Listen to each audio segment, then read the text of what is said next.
Hi everybody, I'm Bill Whittle and this is the Firewall.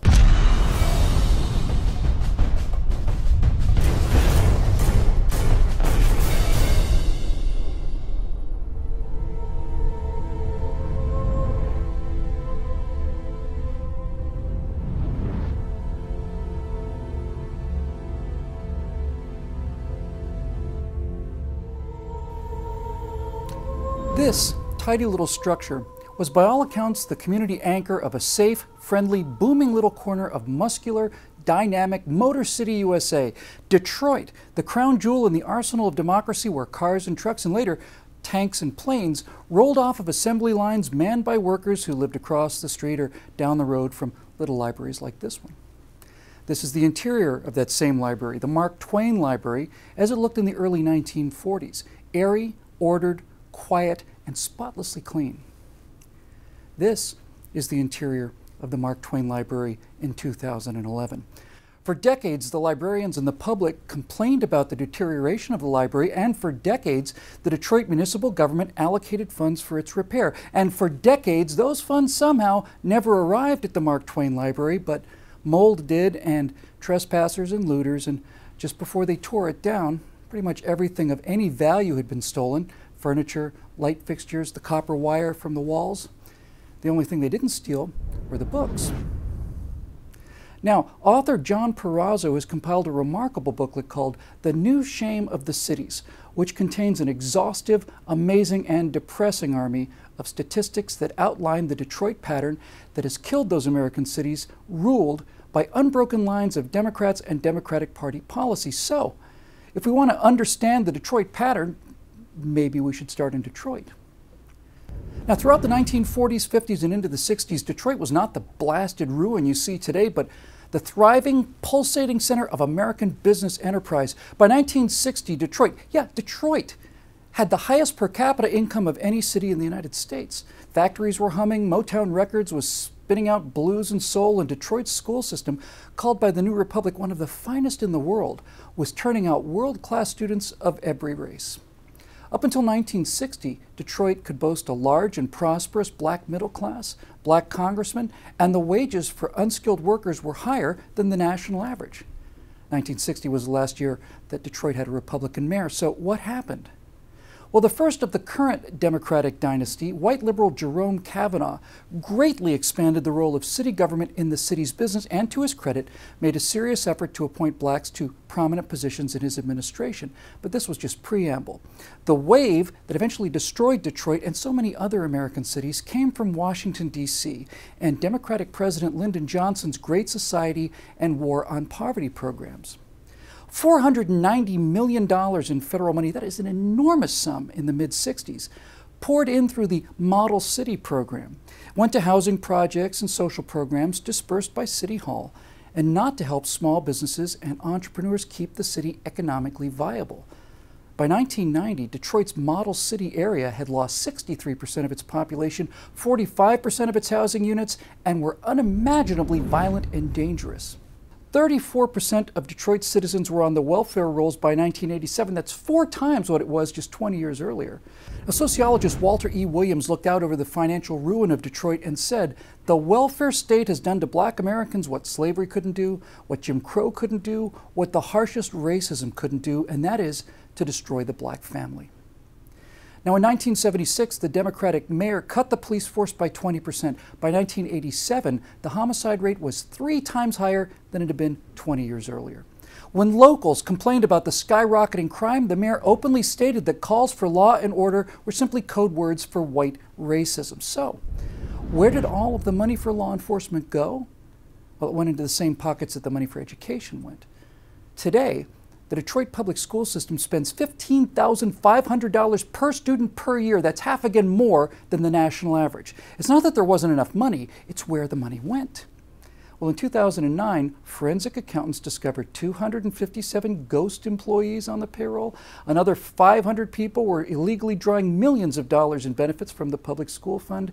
And after a few months of this, 7 additional public officials were charged with felony embezzlement, having pulled tens of thousands of dollars from the school system. In 2009, Detroit's children had math scores lower than any ever recorded in the history of the city. and they now read at a level 73% below the national average. 1 in 5 fourth graders can write with fourth grade proficiency. Economically, 55 years of Democratic corruption in Detroit means the city now has the highest property tax rates in America, and yet, in 2012, city revenues were 40% lower in constant dollars than they were in 1962. In terms of economic freedom, the ability to start new businesses without acres of government red tape, Detroit ranks 345th out of 384 regions measured. When facing this ocean of fees and regulations, most people trying to start new businesses simply give up. Their dreams just die. What never dies, of course, is the city's vast bureaucracy, with 40-some individual labor unions, each with high salaries and lavish retirement benefits. Their schools are the worst in the country, and their murder rate is either first or second, but Detroit can proudly state that fully 1/3 of all of the money that it spends every single year is paid to some 21,000 public sector retirees and their families. This is what 55 years of death by Democrats has done to Detroit. 9/11 police calls average 58 minutes response time. The national average is 11 minutes. There are 12,000 fires every year in Detroit. Fire department money goes the way of the Twain Library repairs. Half of the city parks have closed due to lack of funds since 2008. About 100,000 housing units, that's nearly 30% of the city, are just lying vacant. And 40% of the people of Detroit hope to escape the Detroit pattern of Democratic destruction within 5 years. They just want to get out. And it's precisely the same pattern for other major cities like Baltimore. Now, by the end of the 1990s, the murder rate in Baltimore was 6 times higher than in New York.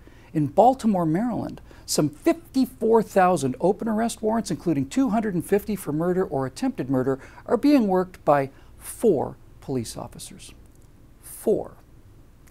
In 2010, Democratic Mayor SHEILA DIXON was convicted of embezzlement and perjury. 14% of the city's fourth graders can read proficiently. The Baltimore Teachers Union successfully opposed a desperate plea from city residents for a voucher program to allow them to find schools that would, actually educate their children. The $15,483 per student per year is paid to abysmal union teachers, then paid via union dues directly into the Democratic Party to run candidates that keep the heist in motion. That's how it's done. It's also how it's done in Washington, D.C., where by 1992, 52,000 people, that's 1 in 12, were on the city payroll. Los Angeles is 5 times the size of D.C., but it has 14,000 fewer taxpayer-funded workers. Washington, D.C. has an unbroken succession of Democratic mayors and city councils for the last 43 years. Like Detroit and Baltimore, Washington, D.C. constantly vies for the title of the nation's murder capital when Democrat Marion Barry, videotaped by the FBI and shown smoking crack cocaine on national television, was tried for 14 counts of cocaine possession. He called the prosecution a political lynching. NAACP Executive Director Benjamin Hook said that overzealous, hostile, if not openly racist, district and U.S. attorneys will bring a black official to trial on the flimsiest of evidence. 10 blacks and 2 whites found him guilty of 1 count of possession. A few years later, he ran again as mayor and was handily elected. 83% of D.C. 8th graders cannot read proficiently. 83%. But in 2011, with a deficit of $400 million, D.C. taxpayers were making lease payments on 2 luxury automobiles, around $2 grand per car per month, for Council Chairman Kwame Brown. Why 2 cars? Well, Brown had asked for a fully loaded, extended wheelbase Lincoln Navigator with a black interior. When the car came with a gray interior, he ordered the second vehicle at city expense and had D.C. school children pay the additional $1,500 for expedited shipping. I could do this all day, but I can't bear it anymore. Here's a list of failed cities, and beside them, the number of years of uninterrupted Democratic control. It's not that these officials are corrupt because they're Democrats or because they're black. That's not what I'm saying at all. I'm saying they get away with it because they're Democrats or because they're black. And while civil servants pay the expedited shipping on their second Lincoln Navigators, the overwhelmingly black kids keep failing in school and killing each other by the thousands, and their overwhelmingly black mothers and fathers keep electing the overwhelmingly black liars, thieves, and con artists who fail to protect them and who pocket the money for the jobs and the schools that would set them free.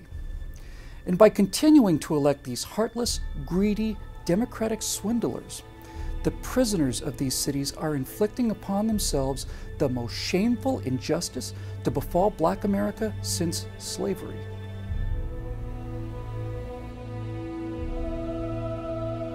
We need your help to keep these messages coming. If you want to help us make a difference, please go to billwhittle.com and become a member.